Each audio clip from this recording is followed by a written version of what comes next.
information that's on your side. News 12, first at 5, continues. First at 5, AU Health has confirmed a bomb threat on campus around noon today.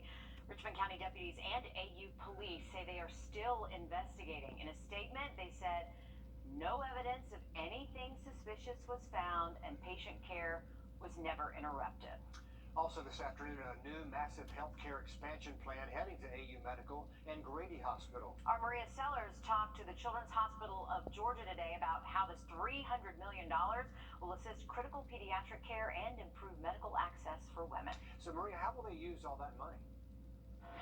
Well, Augusta University is still learning more about the scope of this funding and what to do with it, as that $300 million will be split with Grady Hospital in Atlanta. But what I do know is that money is designated to help strengthen maternal and pediatric care. And leaders at the Children's Hospital of Georgia have high hopes for the future. The state of Georgia ranks lower than the national average for the amount of pediatricians per child.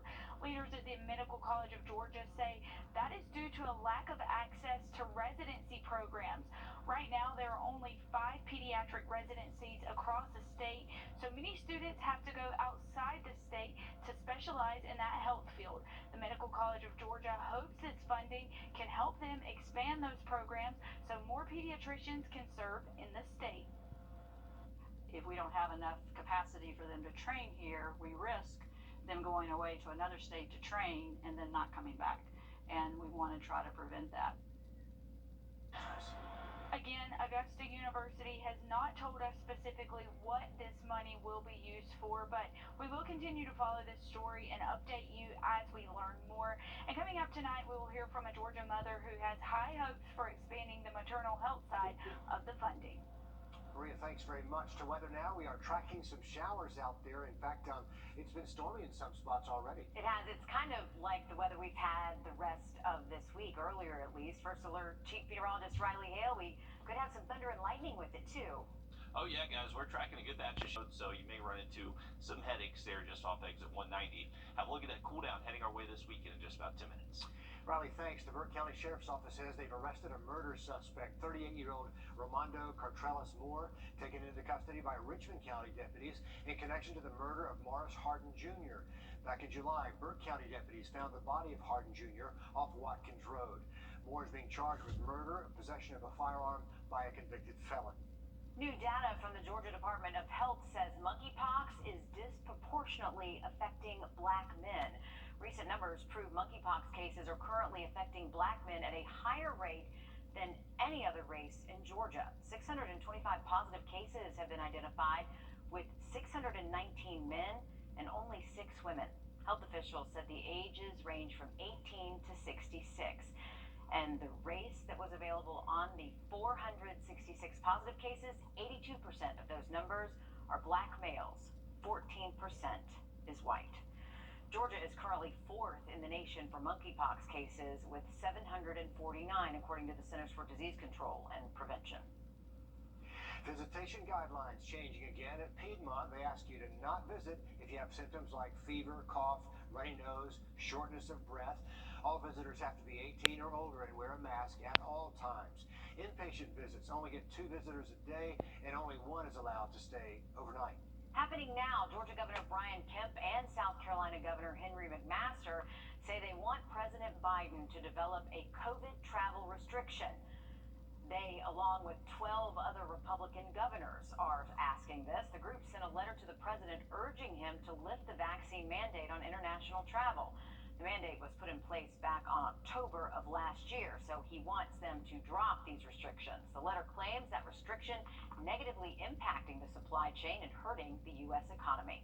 For the second straight week, weekly unemployment numbers are a bit higher. Initial claims went up 14,000 from the previous week. That is a seasonally adjusted 262,000 in total, but still under the range economists would consider a slowdown in the labor market. Some Georgia hospitals still struggling with hiring. People are leaving the medical field by the thousands after COVID and the recent monkeypox outbreak. That's not helping. The American Nurses Association says this year more than 3 million nurses are needed, and fear translates into numbers right here in Georgia. I think that, we're always sort of in a nursing shortage. I think that's consistent, with facilities, throughout the state of Georgia. Really, the entire southeast is, experiencing kind of a dearth of nurses.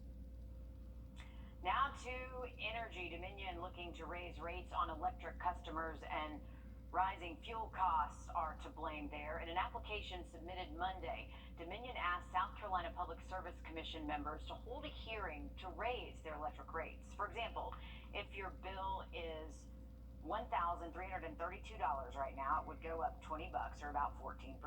The commission hasn't approved or denied the request yet, but the company argued that rate increase, it will head off the need for a larger increase in May of approximately 27%.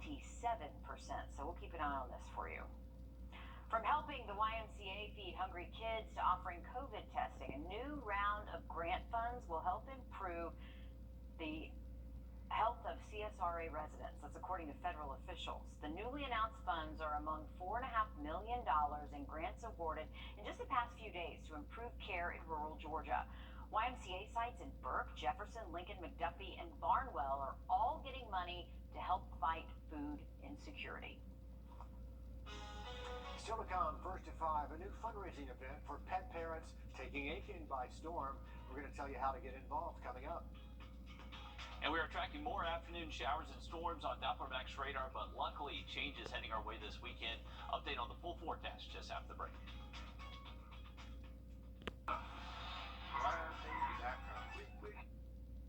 A local animal shelter is putting a fun twist on fundraising. The newest event for pet parents, Yappy Hour. It is hosted by the SPCA Albrecht Center. Food, drinks, live music, a car show, and the dog park. And the whole thing fun and free. Oh, no doubt. All part of their Summer of Love series to help out their 250 animals in the shelter right now. We'll vote caught up with them to see when the next event is. It's Yappy Hour. It's another one of Aiken's wonders, because we have a lot of things in Aiken that are fabulous, and this is one of them. Dawn Beckering loves coming to this event.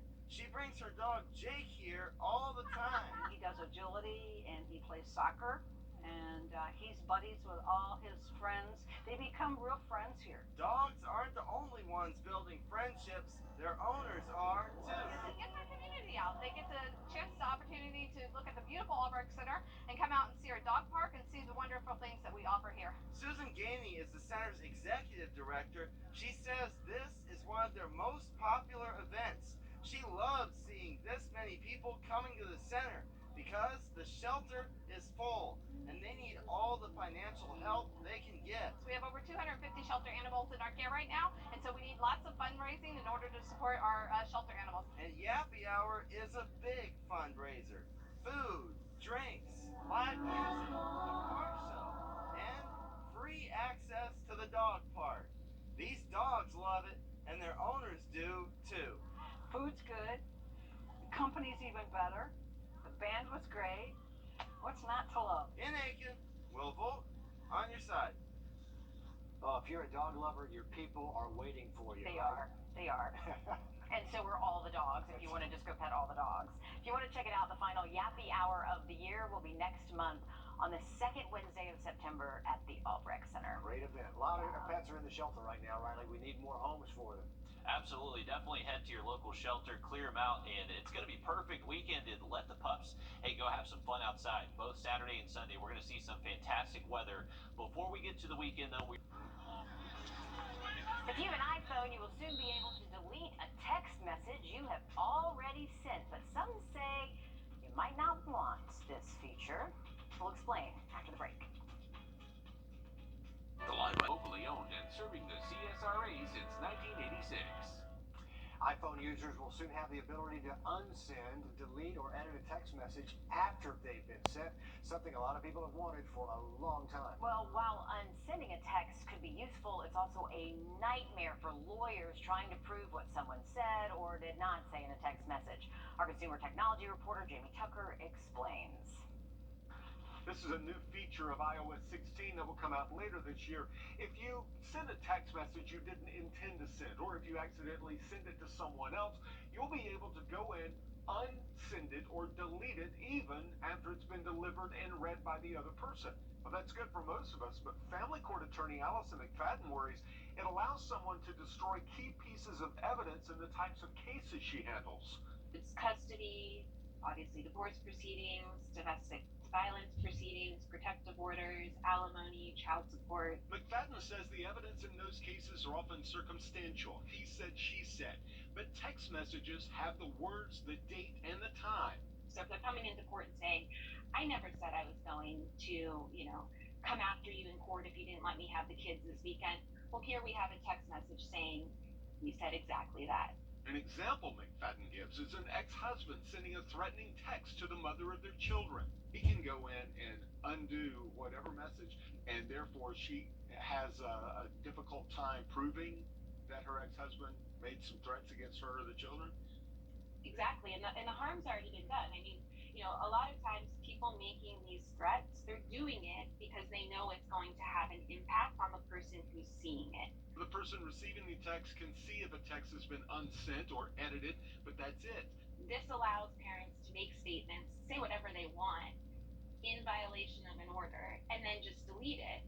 McFadden says she hopes Apple will give users the option to receive texts that can be later unsent or edited. In the meantime, if you get a text that you think you may need later, take a screenshot of it. That's What the Tech. I'm Jamie Tucker. I would just want to be able to edit my typos, and the autocorrect, my fat fingers in my little phone. Oh, the autocorrect is terrible. You want to pull it all back and fix it? Yeah, that's all I want to do. I don't want to unsend anything. I just want to make it grammatically correct or spell check. The new feature only works on phones that use iOS 16, which will be released in October. Oh, they're going to make us buy a new iPhone to have this feature. I want them to give me that on an update. Yeah, well, it's the update, so. Okay, I'll take the update. Don't need a new phone. There you go. But thanks, Apple. Disney is raising streaming prices again. The price for the streaming service with commercials will be $7.99 a month, and if that sounds familiar, that's the current price of Disney Plus without ads. The price of the ad-free Disney Plus, that will rise to $10.99. That is up $3. Disney says the increase is an effort to make its streaming business profitable.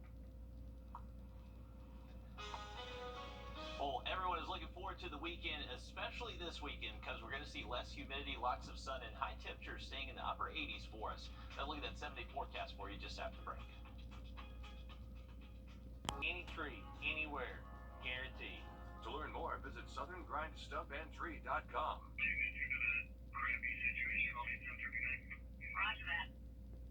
No joke, at least 7 porta-johns fell off a truck on a highway in Wisconsin and started rolling down the hill.